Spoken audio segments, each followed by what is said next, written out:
Hey, Brian, welcome to the SABM podcast. Yeah, thanks, Scott. Thanks for having me on. Yeah, man. Well, I had to ask my boss first to get permission to have a Notre Dame grad on the podcast, and but the runway's clear for our conversation today. You must have somebody who's a rival of the Fighting Irish there. Yeah, yeah. Well, we certainly have nothing to brag about. At least Navy has nothing to brag about. On the football field. So our record against Notre Dame over the years, but I'll have to tell you, Scott, being a Notre Dame grad and living with the tradition for so many years, it is probably one of the most important and most revered rivalries for Notre Dame.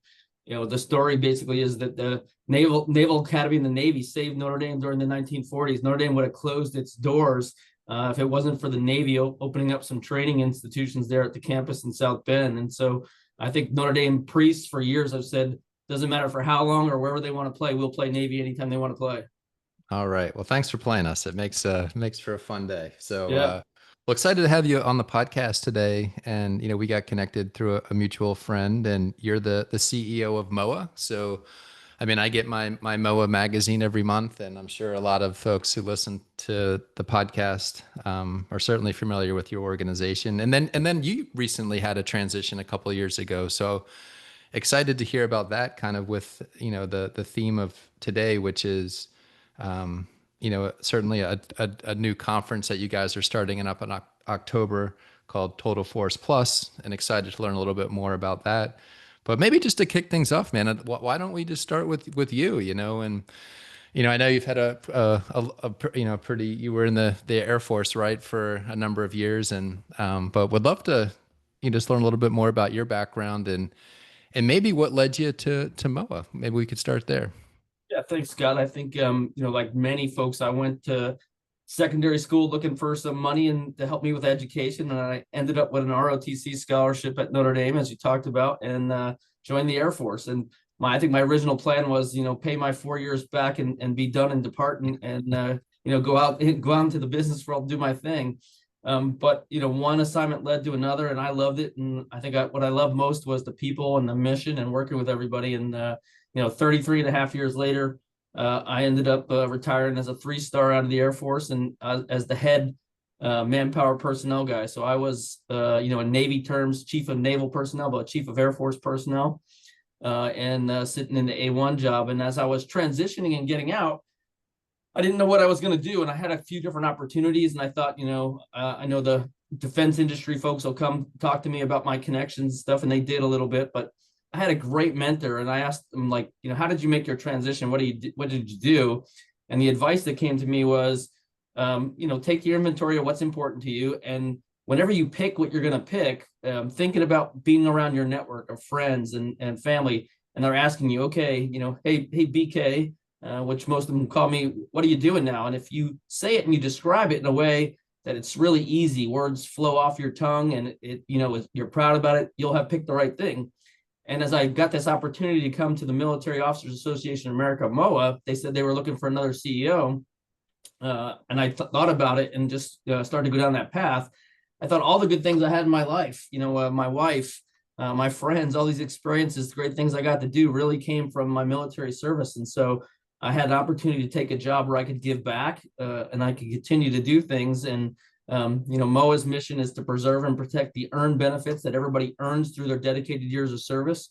Whether you go a full career and retire or you do a few years and separate and you're a veteran, everybody earns those benefits by virtue of their service. And MOA's mission for many, many years now, 96 years, has been to preserve and protect those earned benefits. And so as I lined up and took that job and transitioned, I felt pretty lucky that I could tell friends what I was doing and doing something that made me feel good and give me a chance to give back. Absolutely. And imagine day to day you're around people that, also served in the military, and you have that in common. And so that's super important when your customers and your teammates, all, share that common bond. Yeah, you have that commonality, and yeah, I like to say to my wife, we get to continue to contribute, but we don't have to do it the same way as when we were wearing a uniform. There's not quite as many sacrifices and things. Yeah, I no get to go more to Congress and deployments. talk to them without getting yelled at, right? And so it's good. That's right. Well, talk to us a little bit about this Total Force Plus conference. Where did the idea come from, and Yeah, excited to learn more Yeah, about it. so that mission that we've had here for MOAA for a long time, we've been able to do a lot of good over the years, but we were looking for how could we make an even bigger impact to the military and veteran community. And, when we think about supporting national defense, and we believe in strong national defense, MOAA's position is it's people. It's the people that make strong national defense strong that really matter. And so we wanted to help even more both the Department of Defense and the Veterans Administration to make sure that as people were serving, the experience that they had, the way they were managed, the way they were led, the way that they were transitioned from military service to becoming a veteran, the way they were taken care of from their families, healthcare, everything that goes into, a full experience was a positive way, so that at some point in time, when somebody's asking that veteran or that currently serving member, hey, should I serve? Should I raise my hand and volunteer like you raised your hand and volunteered? We want the answer to be yes. We want people to see the value, and that value depends on having this great experience. And so we wanted to put together a conference that talked about that and did those kind of things. We've been to a lot of conferences where we take care of other really important parts of defense. They sell equipment, planes and ships and tanks and guns and missiles and everything. Really important conferences that do great things for the mission. But we didn't really see one that really took care of all the things that needed to happen, all the support, all the equipment, everything needed to happen to take care of the people. And so we wanted to take that sort of cradle to grave approach from the time you're recruited all the way to the time you maybe get a VA headstone, everything in between, that we want to put this conference together. And we'll put it together 28 and 29 October of this year over at the Gaylord National Convention Center at National Harbor over in Maryland. And everybody, that we could think of that's involved will be there. So contractors and vendors who have solutions in these spaces, who help with everything from IT software that manages people, or leadership development, healthcare, childcare for families, transition work, right? Folks who help people transition and find what do they do? Like you were talking about me finding MOAA and the work that you guys do to help people transition and get an entrepreneurial career going.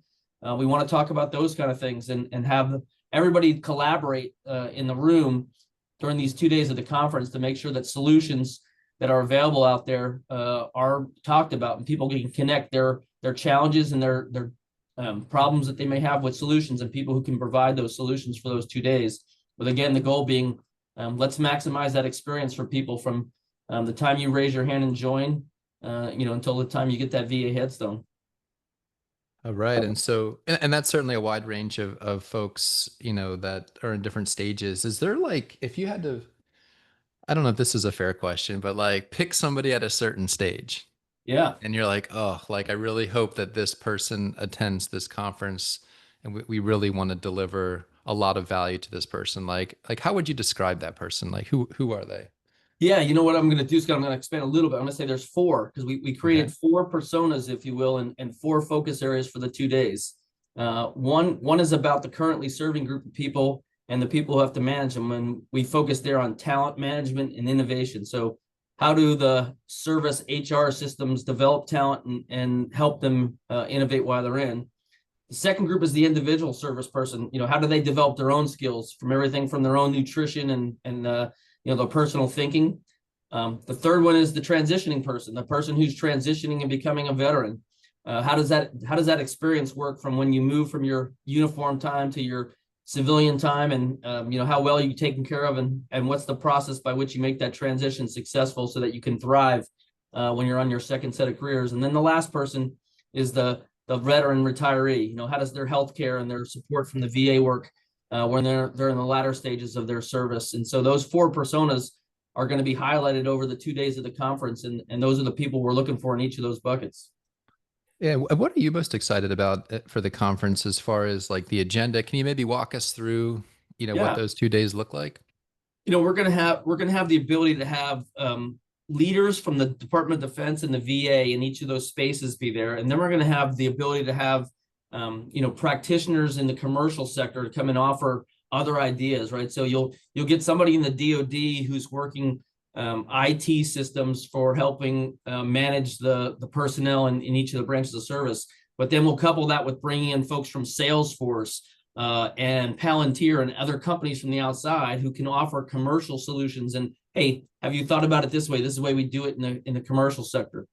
Then we'll have people who are in the nutrition space and the personal development space who are able to come in and talk about those kind of things, experts in those areas, and then even veterans. So we have Rob Riggle. He's a Marine Lieutenant Colonel. He's an actor, comedian. Some folks may have seen Rob. He was in the Hangover movies and a few other ones, and he does a lot of work with transitioning folks and those guys. We have Nate Boyer, who was an Army Green Beret who played in the NFL for a number of years and now runs a nonprofit doing things. And we have a guy named B. Taylor, was enlisted in the Navy for about 4 years and now is a Sony music producer and R&B artist doing things. And they're going to talk to everybody about how military service really can provide you with some habits and some discipline and things that really set you up.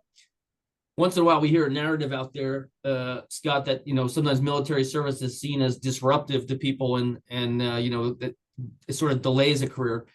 These guys are going to be there, and they're going to show you just how much it helped and how much it launched their careers, and hopefully did great things. So we're excited about all those kinds of people and the ability to connect people and collaborate that don't normally get the opportunity to connect in a space, and that conference will provide the collaboration space and the opportunity to connect.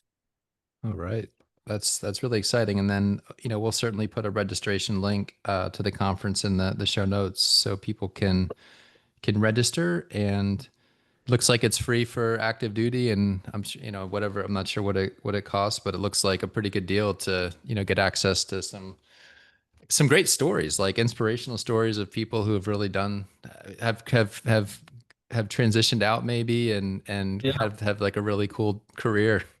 And there's one other one that I'll just highlight. Scott's an interesting perspective. We have this guy named AJ Bleyer, who is a Hollywood producer, does commercials and short films and stuff. And he got connected to the military through like a Chamber of Commerce program.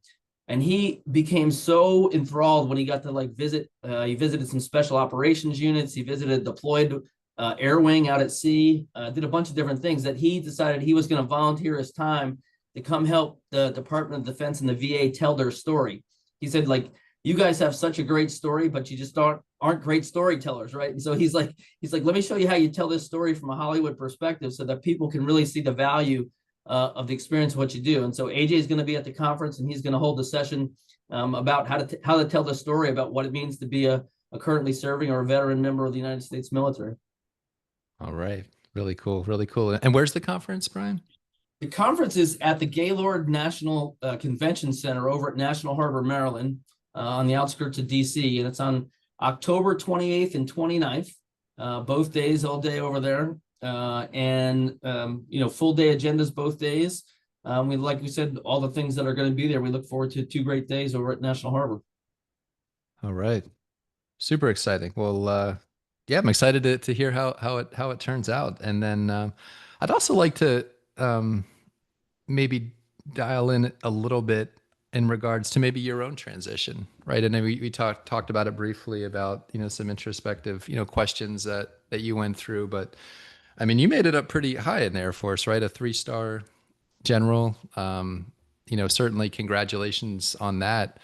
And what was the transition like for you?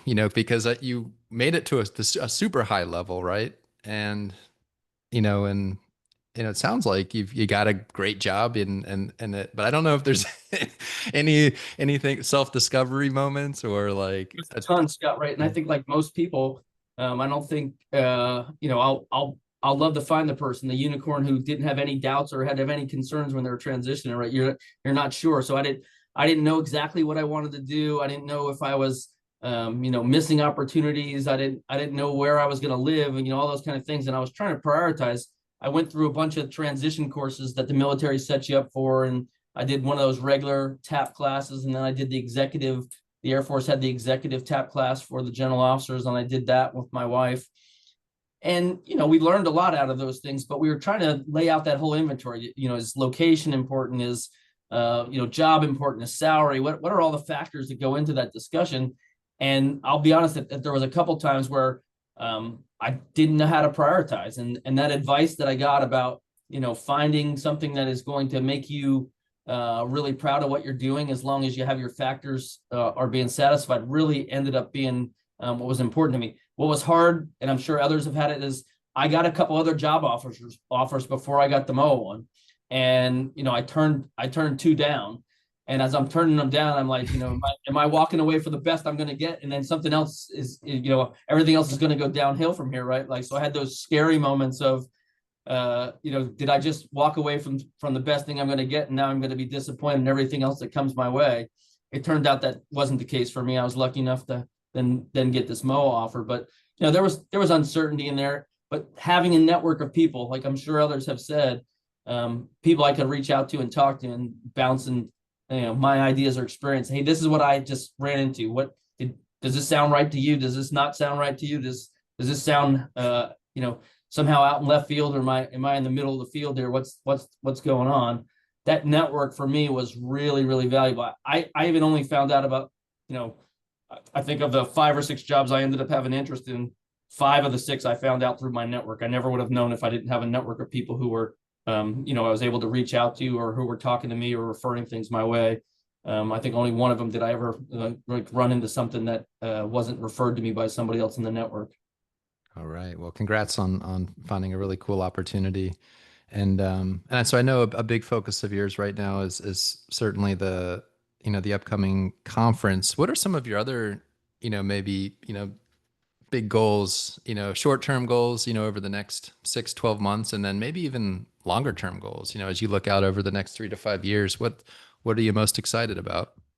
Yeah, at MOAA, the day-to-day mission is that preserve and protect earned benefits, but we do that in a bunch of different ways. And one of the cool ways we do it is we also have 2 charities that we run, Scott. And one of those charities has been around now for 76 years. It's something called the MOAA Scholarship Fund. And the idea there has been that children of military families, tend to be drafted into the military, right? That's not their choice. And they're moving around from location to location. And as you do that, sometimes you don't establish the same kind of roots in a community as you would if you were living in that community for 10, 15, 20 years.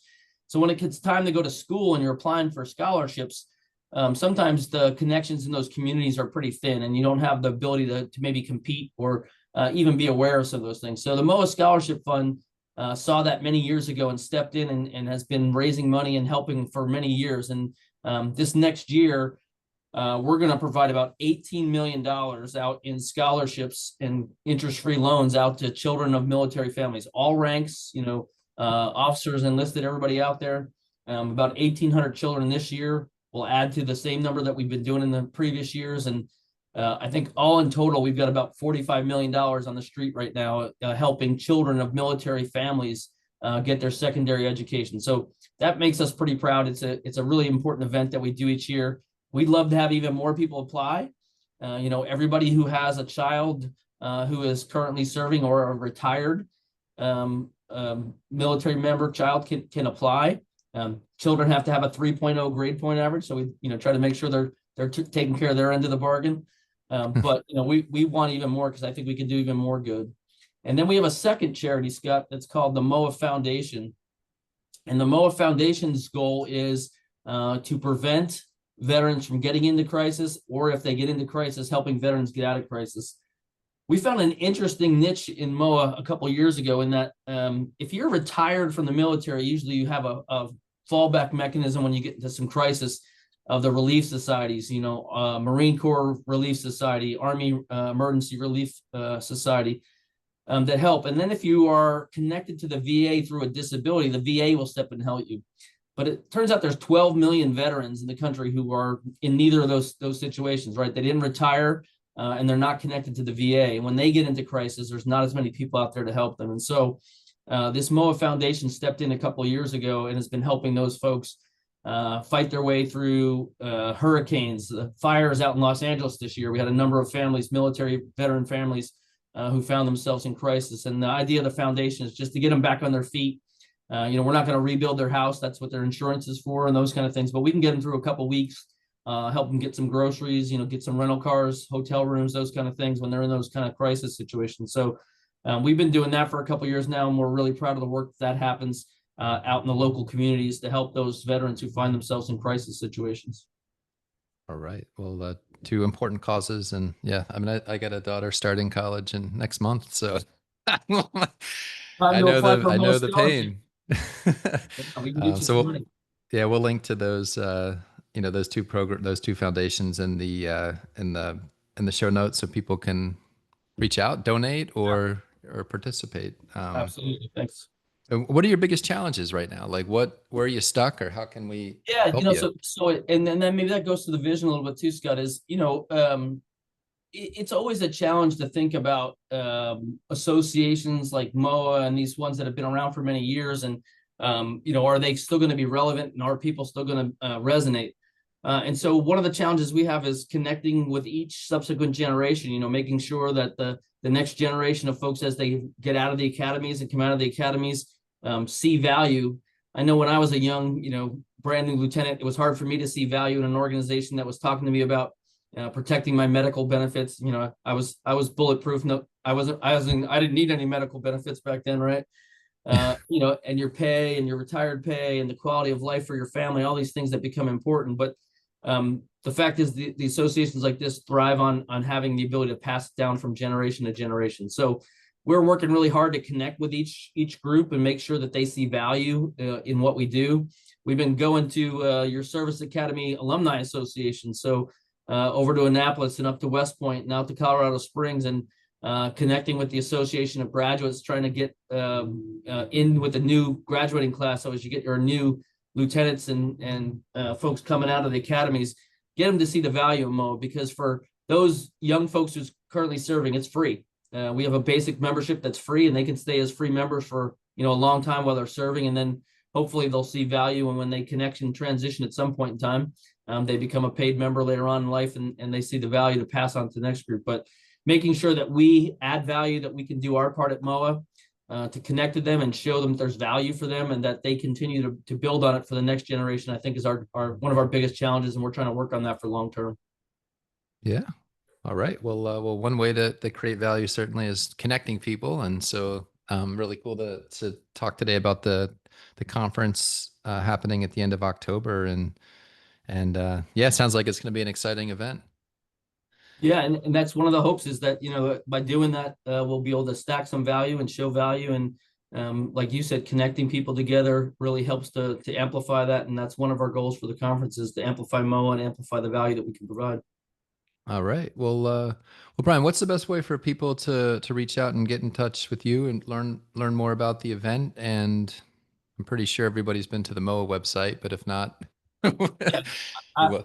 I'll give out both, Scott. So I think if you want to learn about the event, you can go to totalforceplus.org, and so that's total TOTAL force FORCE plus PLUS.org.